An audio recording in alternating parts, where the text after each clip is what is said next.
전북대인 여러분 안녕하십니까? 전북대인 여러분의 알찬 캠퍼스 생활을 위해서 노력하는 본 대학 방송은 밝은 캠퍼스 지성의 터전을 방송 이념으로 해서 매일 방송하고 있습니다. 그럼 지금부터 4월 4일 목요일 오늘의 점심 방송을 시작하겠습니다.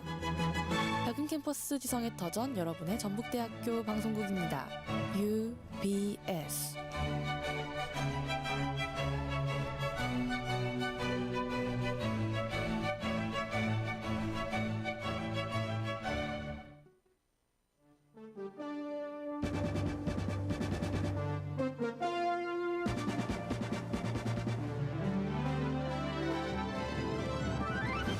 UBS 뉴스입니다.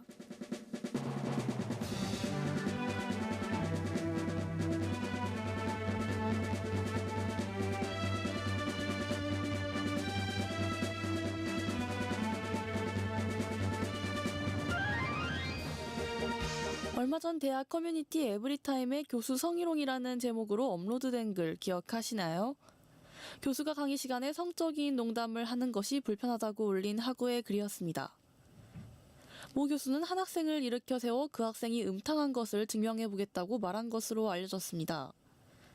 저희는 해당 강의를 수강하는 익명의 학우와 오랜 시간 인터뷰하였으며 강의 담당 교수를 찾아가 발언의 이유를 물어봤습니다. 인터뷰 내용을 짧게 전달해드리면 다음과 같습니다. 강의 내용에 불편함을 느낀 학생은 강의 시간에 설명한 전문 언어와 일상 언어를 구분하지 못한 것이다. 교수는 강의 시간에서 다루는 내용은 학문적인 언어이므로 오해해서는 안 된다고 강의하였으며 강의 내용에서 불편함을 느낀 학생은 자신이 설명한 전문 언어와 일상 언어를 구분하지 못한 것이다 라고 답변했습니다. 반면 강의를 들은 익명의 학우는 교수의 발언이 성희롱으로 느껴졌고 해당 강의를 더는 수강하고 싶지 않다라는 의견을 강하게 전했습니다. 학교 측의 빠른 대응으로 논란의 강의 열흘 만에 해당 교수는 다른 교수로 교체되었습니다. 전북대학교 방송국에서는 학교 생활 중 교수나 선배의 발언으로 인해 마음에 불편함을 느낀 학우의 제보를 기다립니다. 여러분의 작은 용기가 더불어 사는 행복한 세상을 만들어갑니다. 지난 4월 1일 우리 대학 학술문화회관에서 전체 학생 대표자 회의, 이하 전학대회가 진행되었습니다. 전학대회는 학생 대표자가 모여 총학생회의 사업계획 및 예산 집행 내역을 보고하고 발의된 안건을 토론하는 자리입니다. 이번 회의의 중요 안건으로는 교집편집위원회 삭제와 중앙감사위원 선출이 있었습니다. 이날 제51대 중앙감사위원장은 총 154표 중 68표를 받은 제51대 상과대학 이강산 학생회장이 선출되었습니다. 한편 몇몇 학우들은 학생 대표자의 자격으로 왔음에도 회의에 집중하지 못하는 모습을 보여 아쉬움을 자아내기도 했습니다. 뉴스를 마칩니다. 담당의 김채영입니다. 지금 시각은 1시 14분입니다. UBS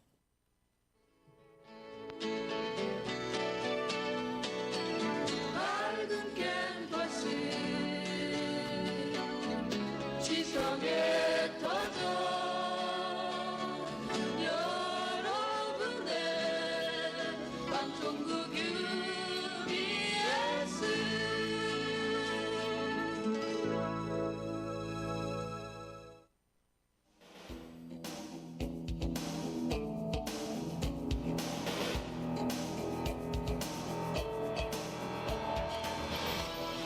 UBS 오피니언 시간입니다.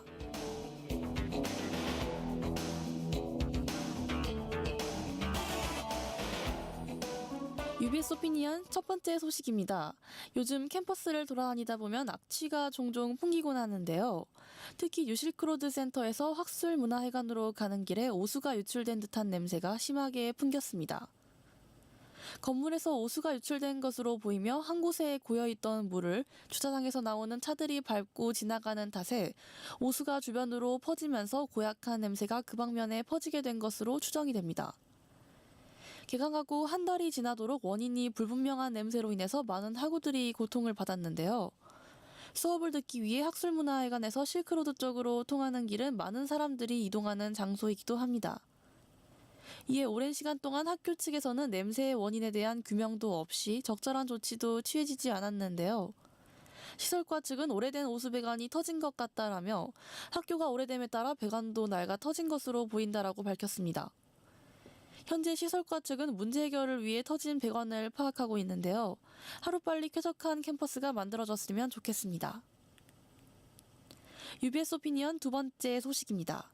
미국 트럼프 대통령이 이틀 연속 남부 국경 폐쇄를 엄포하며 멕시코와 민주당의 비난을 받고 있다고 합니다. 멕시코 국경을 통한 불법 이민자 문제에 대해 도널드 트럼프 대통령은 트위터를 통해 국경 폐쇄 가능성을 경고했는데요. 현지 시각 30일 트럼프 대통령은 트위터에 멕시코는 미국에 들어가려고 하는 수천 명의 사람을 막기 위해 매우 강력한 이민법을 사용해야 한다라며 우리는 더는 불법 체류자를 받지 않을 것이고 다음 단계는 국경을 폐쇄하는 것이라고 말했습니다.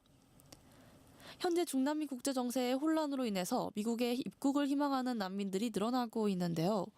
다양한 인종이 섞인 나라인 미국의 입장에서는 그동안 미국이 세계 정세를 책임지는 일종의 경찰 국가로서의 행동을 해왔지만 현재 미국에서 벌어지는 인종 간의 갈등의 격화 같은 국가 안에서의 문제가 많은 상황이기에 무분별한 이민의 수용을 근절하고자 하는 태도로 보이기도 합니다.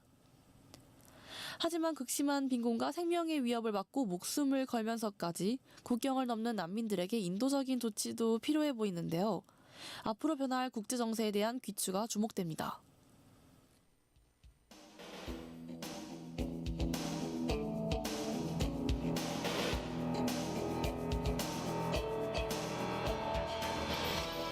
UBS 오피니언을 마칩니다.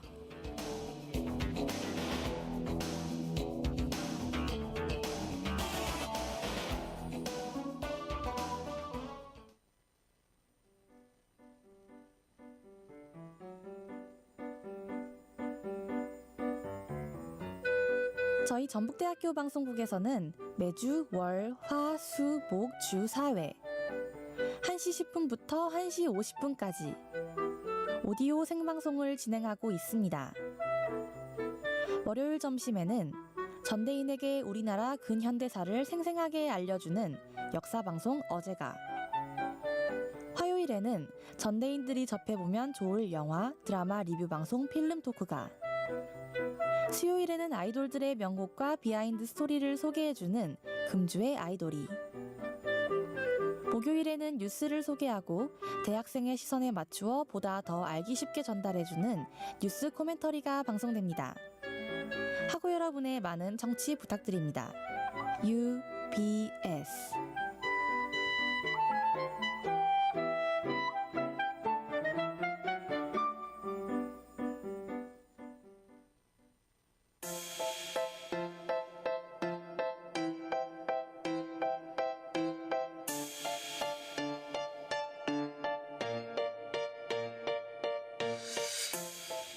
시청자 여러분 안녕하십니까?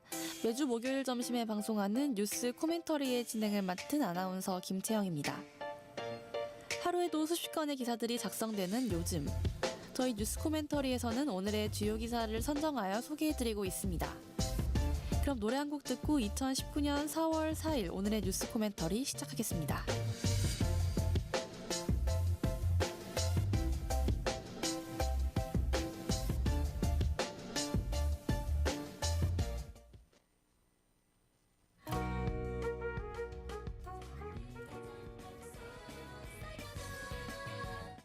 네, 레드벨벳의 데이원 듣고 오셨습니다. 벌써 4월의 시작점에 이르렀네요. 슬슬 과제도 많아지고 중간고사도 신경 쓰이고 바빠지는 시기가 아닌가 싶습니다. 본격적인 시험 기간에 앞서 공부 계획 잘 세우시고 좋은 결과 거두시길 바랍니다. 그럼 첫 번째 뉴스 소개해드리겠습니다. 세월호 특조위, 해군이 수거한 증거자료 바꿔치기 의심 단서 발견. 2014년 세월호 참사 발생 2달여 뒤 해군이 수거한 디지털 영상 저장 장치가 바꿔치기 됐다는 의혹이 제기됐다. 이 장치는 세월호선 내외 상황을 파악할 수 있는 64개의 CCTV 녹화 영상 기록을 담고 있어 주요 증거물로 여겨져 왔지만 4.16 세월호 참사 특별조사위원회는 해군이 2014년 6월 22일 세월호 선내 3층 안내데스크에서 수거했다고 주장해온 DVR과 이후 검찰이 확보한 세월호 DVR이 상이한 것으로 의심되는 단서를 발견했다고 발표했다. 그럼 노래 한 곡 듣고 김지희 기자의 코멘터리 들어보겠습니다. 나지의 러빙 러브입니다.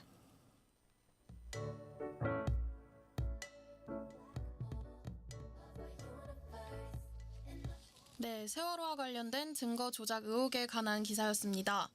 4.16 세월호 참사 특별조사위원회는 28일 기자 간담회를 열어 중간 조사 결과를 발표했는데요. 우선 세월호 안내데스크에서 DVR을 확인하고 커넥터 두세 개를 손으로 분리해 수거했다는 해군 관계자의 주장은 사실로 보기 어렵다고 판단했습니다. 이유가 무엇인가요? 세월호에 있는 DVR 후면에는 총 70개의 케이블선이 5개의 커넥터로 연결돼 있습니다. 그러나 세월호 선체 인양 후 해당 구역에서 이루어진 뻘 제거 영상을 확인한 결과 케이블선 일부만 발견되고 커넥터는 발견되지 않았습니다. 하지만 해군 측 주장이 만약에 사실이라면 DVR에 연결된 케이블과 커넥터는 현장에 그대로 남아있어야 한다는 게 특조위의 주장입니다. 수거를 담당한 중사가 커넥터를 분리한 게 확실한 건가요? 그것과 관련해서도 미심쩍은 부분이 있는데요. 해군 잠수사들이 수거 작업 당시 헤드캠으로 촬영한 수중 영상에선 그 중사가 커넥터를 분리하거나 수거하는 장면은 등장하지 않았습니다. 또 특조위에 따르면 해군이 제출한 수중 영상 속 DVR과 검찰이 확보한 DVR의 모습이 다르다고 하는데요. 맞습니다. 해군의 수중 영상에서는 DVR 오른쪽 손잡이 안쪽에 고무 패킹이 떨어져 있었지만 이틀 뒤인 24일 검찰에 인계된 DVR에는 고무 패킹이 그대로 붙어 있었다고 합니다. 특조위는 또 검찰이 확보한 DVR 잠금 장치에 파손 흔적이 있다고도 했습니다.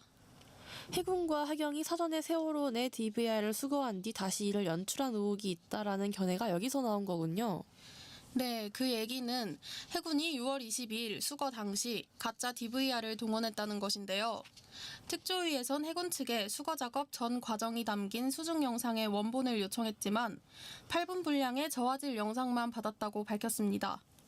일반적인 수중 영상의 원본은 34분 분량의 고화질 영상이라는 게 특조위의 설명입니다. 두 DVR에 또 다른 차이점은 없나요? 있습니다. 수중 영상 속 세월호 DVR의 전면부 열쇠 구멍과 수거 직후 공개된 DVR의 열쇠 구멍 방향이 다르다는 지적이 나왔습니다. 또 수중 영상의 DVR은 전면부가 잠금 상태였지만 희생자 가족 설명회에서 공개된 DVR의 상태는 전면부 덮개 안쪽에 잠금 걸쇠가 부러져 있어 잠금 해제 상태였다고 합니다. 해군이 22일 밤 11시 40분쯤 DVR을 수거해 23일 밤 12시 15분쯤 수중수색용 바지선에서 공개했을 텐데요. 불과 35분 만에 잠금 걸쇠가 훼손됐다는 거네요. 그렇습니다.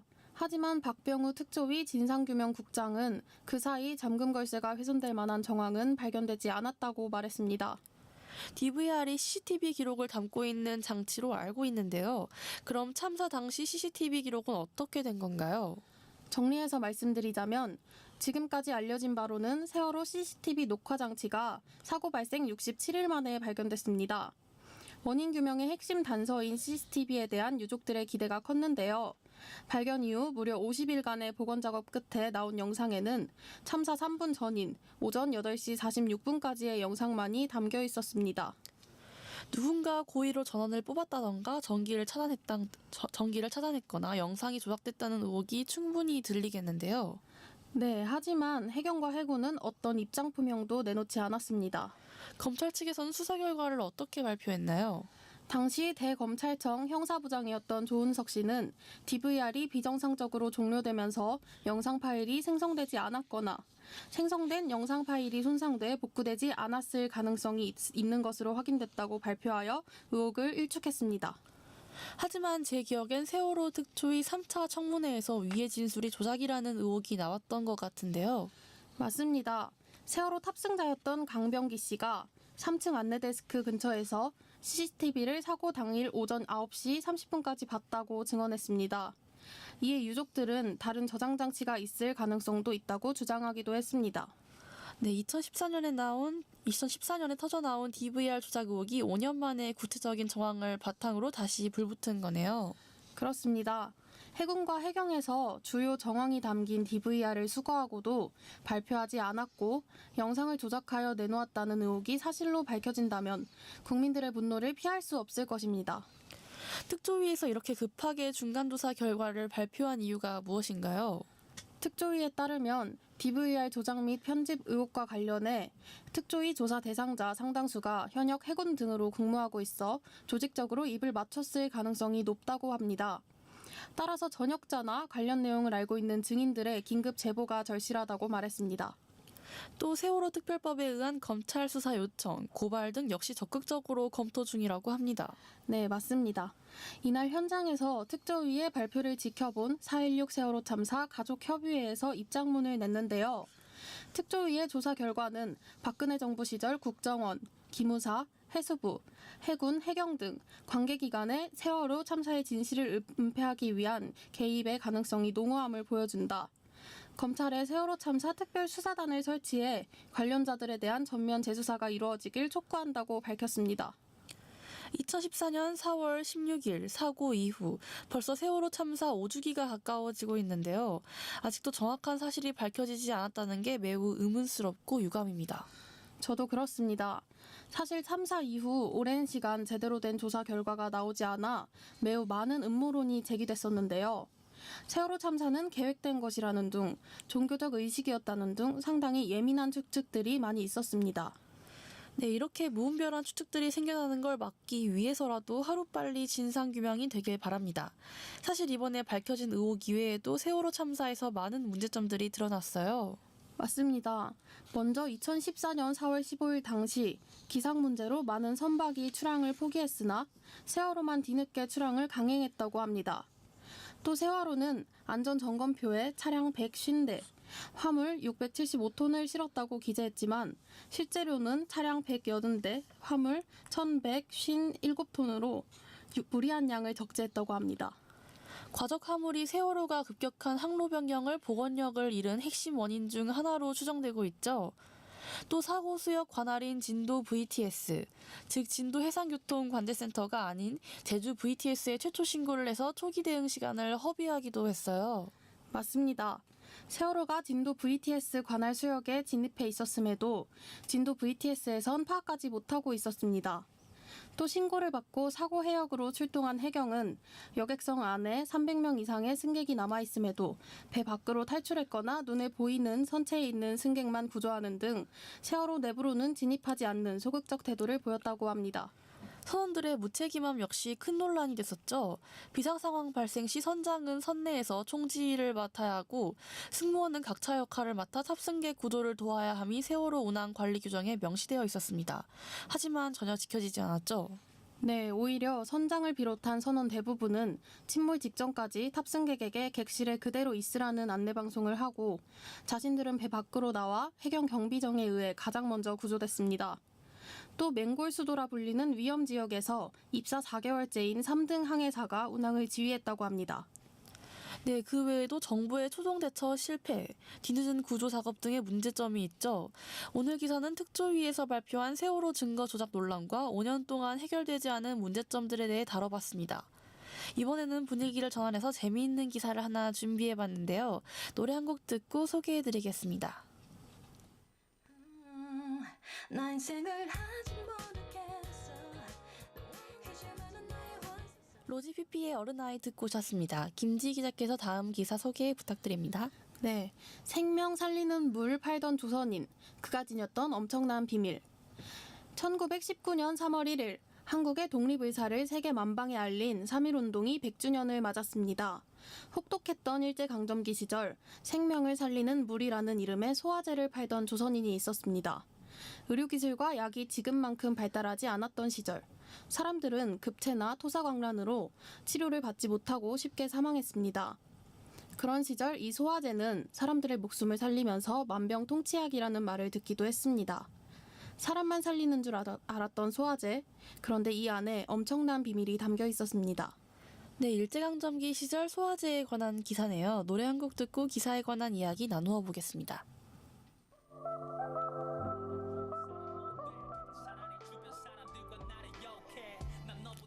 키의 콜드 듣고 오셨습니다. 이어서 이야기 해볼까요? 소화제에 얽힌 비밀이 뭔지 너무 궁금한데요. 한번 설명해 주세요. 네, 알려드리겠습니다. 이 소화제가 독립운동의 숨통도 은밀하게 터졌다고 합니다. 독립운동가 은포 민강 선생은 수화제를 팔아 번 돈으로 독립자금을 댔다고 해요. 일명 활명수라고 하죠. 부채표 활명수는 지금도 많은 사랑을 받고 있는데요. 사람을 살리는 물이라는 뜻에 맞게 여러모로 많은 것들을 살려냈네요. 은포 민강 선생이 활명수를 직접 만들어내신 건가요? 네, 동화약방의 은포 민강 초대사장과 그의 부친인 노천 민병우 선생 둘이서 국내 최초의 신약이자 양약인 활명수를 만드셨다고 합니다. 궁중의 한의학적 비방에 서양의 학을 더해서 개발한 거죠. 당시에는 지금보다 훨씬 비싼 가격이었다고 해요. 현재 시세로 따지면 2만 원 정도였다고 하는데요. 그런데도 당시 치료하지 못했던 급체와 토사광란을 해결하면서 선풍적인 인기를 끌었다고 합니다. 네, 이러한 인기를 바탕으로 여기저기에서 유사품이 많이 생겨났다고 해요. 그래서 민 사장은 국내 최초로 상표 등록을 하기도 했죠. 동화약방과 부채표, 활명수는 1996년 국내에서 가장 오래된 제약회사, 최초 등록 상표와 상품 등 4개 부문에서 걸쳐서 기네스북에 등재되기도 했습니다. 지금의 활명수에 그런 이야기가 얽혀 있었군요. 다시 독립운동 이야기로 돌아가 볼까요? 민 사장은 일제 강압 통치하에서 민족의 미래를 걱정하며 교육의 중요성을 절감했다고 합니다. 맞습니다. 그래서 초등교육학교인 소의학교도 세우고 서울약학교 설립에도 큰 힘을 보탰어요. 또 상해 임시정부를 지원하기도 했다는데요. 네, 나중엔 일본의 감시로 돈을 전달하기 어려워지자 중국에서 자금을 직접 마련할 수 있도록 활명수를 보내기도 했답니다. 당시 활명수 한 병의 가격은 50전 정도였다고 해요. 어떻게든 방법을 찾아내셨군요. 또 동화약방을 서울 연통부 본부로 활용해서 상해 임시정부와 국내 독립운동가들의 비밀 연락기관으로 삼으셨다고 해요. 맞아요. 또 민강 선생은 상해 임시정부에 보낼 비밀 문서를 만들다 발각됐고 3번이나 일제에 끌려가 혹독한 옥살이를 겪으시고 결국 세상을 떠나셨다고 합니다. 이렇게 독립운동을 펼치시던 분들 덕분에 지금의 우리나라가 존재할 수 있었던 거잖아요. 좀 더 감사한 마음을 지녀야겠다고 생각해요. 네, 저도 정말 같은 마음입니다. 참, 민강 선생이 돌아가신 후 동화약방은 어떻게 됐나요? 민강 선생 사망 이후 처음에는 물론 주춤했지만 이를 두고 볼 수 없다며 재건에 나선 분들이 있었습니다. 바로 또 다른 독립운동가 분들인데요. 신간회와 보린회 등을 지원했던 보당 윤착식 사장, 상해 광복군에서 중대장직을 수행했던 가송 윤광열 사장 등이 이들입니다. 동화약품에서 내건 말이 있죠. 민족이 합심하면 잘 살 수 있다. 동화약품과 활명수가 120년이 넘는 긴 시간 동안 사랑받을 수 있었던 데는 이유가 있어요. 네, 자신의 이익보다 민족을 더 우선시했던 민강 창업사장의 가치가 지금까지 빛을 발하고 있다고 봅니다. 동화약품의 가스 활명수는 지금도 생명을 살리는 물로 통한다고 하는데요. 네, 동화약품에선 매년 활명수 기념판을 선보이고 판매 수익금을 물 부족 국가의 식수 정화와 우물 설치, 위생교육 사업 등을 지원하는 데 사용하고 있다고 합니다. 민강 선생의 삶과 철학이 현재 기업에서도 이어지고 있는 것 같습니다. 네, 일제강점기 시절 사람들의 목숨을 구하고 독립운동을 지원하던 동화약방의 활명수, 그리고 은포 민강 선생에 대해 다룬 기사였습니다. 오늘의 코멘터리 김지희 기자와 함께했습니다. 고맙습니다.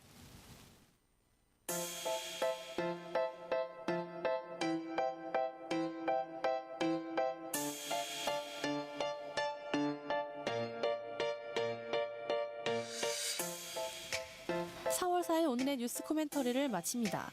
시청해주신 여러분 고맙습니다. 지금까지 제작의 김지희, 연출의 백경민, 기술의 정창수, 진행의 김지희, 그리고 저는 김태영이었습니다. 마지막 곡은 유승우의 예뻐서입니다.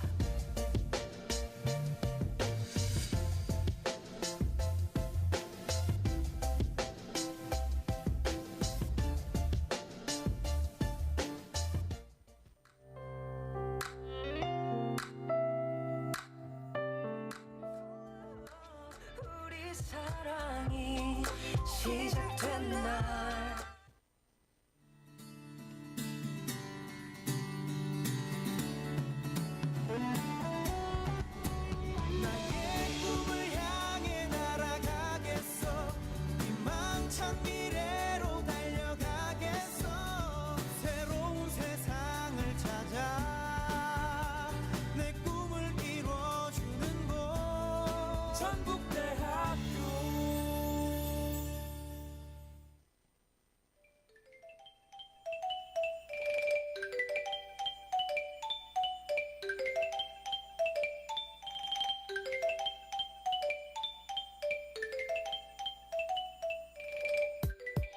내 길가에서도 학생회관 옆에도 중앙도서관에서도 항상 보이는 이것.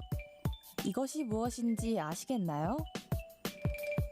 길가에 널브러져 있는 쓰레기들. 중앙도서관에 산처럼 쌓여있는 쓰레기들을 보고 그냥 지나치진 않으셨나요? 분리수거함이 있는데도 불구하고 그 옆에 쌓여있는 쓰레기들을 보진 못하셨나요? 내가 무심코 버린 쓰레기, 분리수거를 하지 않고 쌓아두는 것이 캠퍼스를 오염시킬 수 있다는 사실. 자신의 행동을 돌아보며 한 걸음 실천하는 것부터가 깨끗하고 쾌적한 캠퍼스의 시작입니다. 쓰레기들로 캠퍼스가 아파하는 일이 없는 그날까지 전대하고 여러분들의 쾌적하고 깨끗한 캠퍼스 생활을 응원합니다.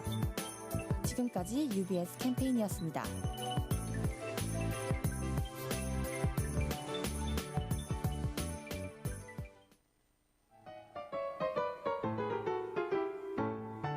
전북대학교 방송국에 많은 분들이 함께해 주셨습니다. 강마르 회덮밥에서 1인 식사권을, 마이마이 치킨에서 5,000원 할인 쿠폰을, 모두랑 떡볶이에서 떡볶이 2인분 세트 교환권을, 수라청에서 1인 식사권을, 심쿵다방에서 아메리카노 교환권을, 엉터리 생고기에서 1인 식사권을, 이삭 토스트에서 햄치즈 토스트 교환권을, 인앤아웃에서 아메리카노 교환권을 드립니다. 밝은 캠퍼스 지성의 터전, 여러분의 전북대학교 방송국입니다. UBS.